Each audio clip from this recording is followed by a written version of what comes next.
Welcome to alvardohartley.com. Today we're going to be talking about some sensitive topics. So if you're a real estate broker or an agent, don't watch the rest of this video. No, if you are, it's probably going to irritate you, but I want to talk about the idea of inefficiencies in the marketplace and the element of the new economy that finds inefficiencies and exploits them and modifies them. So let's look at an example of what I'm talking about. Borders Books, Barnes & Noble. Both of them gone, right? Bankruptcy. And who do we have to credit that to? Anybody? Amazon, right? So Jeff Bezos today walks up, strikes a check for $250 million for the Washington Post because he has $250 million lying around in cash. So he actually wrote a check for this paper. The Boston Globe just got sold for $70 million. The New York Times bought it for $1 billion. So if you're doing some math here, they lost $930 million. That's a good investment. That's a good investment. By the way, it was about a year old. So they lost $930 million in a year. 1 year. So for them, it was losing money so bad, it was better for them to go ahead and cut a $930 million loss. That type of inefficiency in the printed market is not sustainable. So let's talk about where it's going to end up going next. And I think the biggest area of inefficiency, now that may not be fair, but I think it's inefficient, is the way real estate is marketed and sold in the United States. It has typically been a commission-driven market, 6 to 7%. It has been, in my opinion, a collusion of information through the multiple listing services that are in place in every state and commonwealth in the country. Standard model, much like lawyers, right? You have a test, you have school requirements, you have a bar that keeps people out. You get in, you have to pay dues. They keep the data connected to the real estate professional. But what does the internet do better than anything? And that is develop data information and give it in a way that's user-friendly. So when that information starts to be shared, what happens to prices? They start to get lowered. Well, the house prices aren't what is affecting the information. That's not what gets lowered. What gets lowered is the commission. So you have companies such as Trulia, Zillow, and then commission-based companies called Redfin, which is an internet-based agent network that's across the country that charges 1.5% to list property and then 3% to sell. But it's already chipping away at the traditional brokerage model. The problem here is that when a company like Zillow, they're going to IPO, Melissa's already yawning, I'm already boring her, it's amazing. So when Zillow is basically a database information, kind of like Trulia.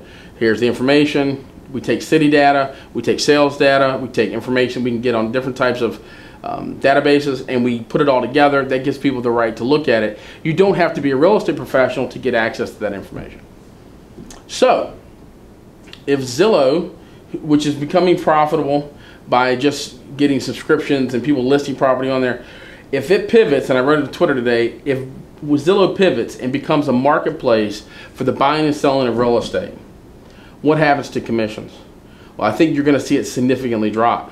Because if the data that the buyer wants meets the data that the seller wants, and they do a Match.com situation, where's the real estate professional come into that place? Well, there's still a lot of boots on the ground requirements for these types of companies. I mean, you have to go look at the house. There's a lot of processes, information that needs professional help.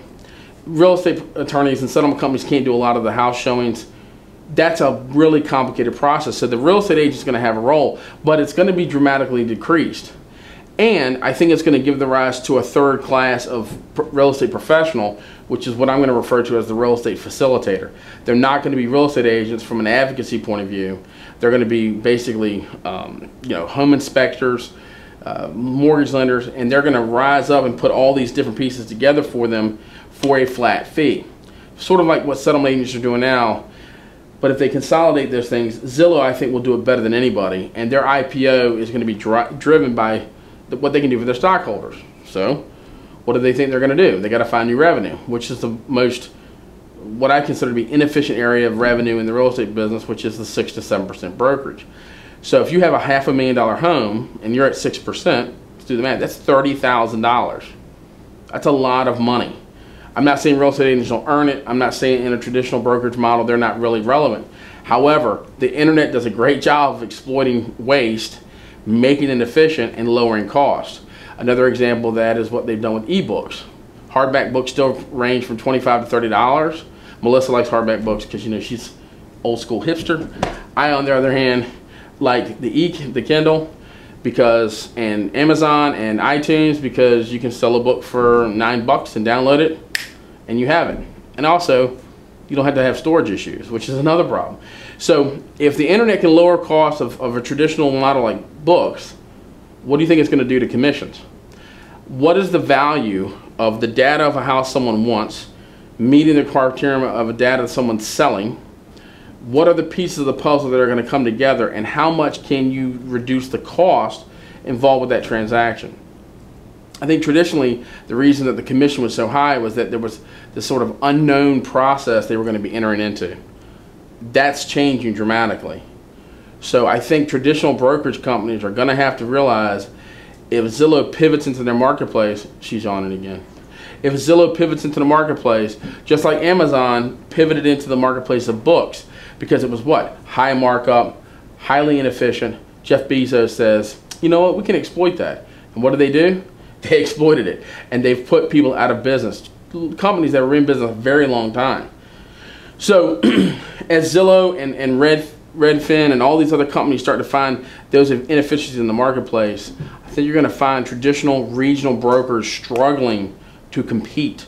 And I think if you looked at some regional brokers now, they're moving to different commission structures. They're structuring their business models different to try to get more listings. There's so much more competition out there.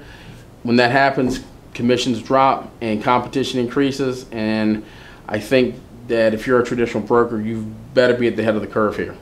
So watch Zillow. Maybe their board will see this video and say, you know what, we need to pivot into the marketplace. If you do, Zillow, call me. I'd like to talk to you about it. So anyway, go to my YouTube channel, albertohartley.com, and subscribe. Thanks a lot. Bye.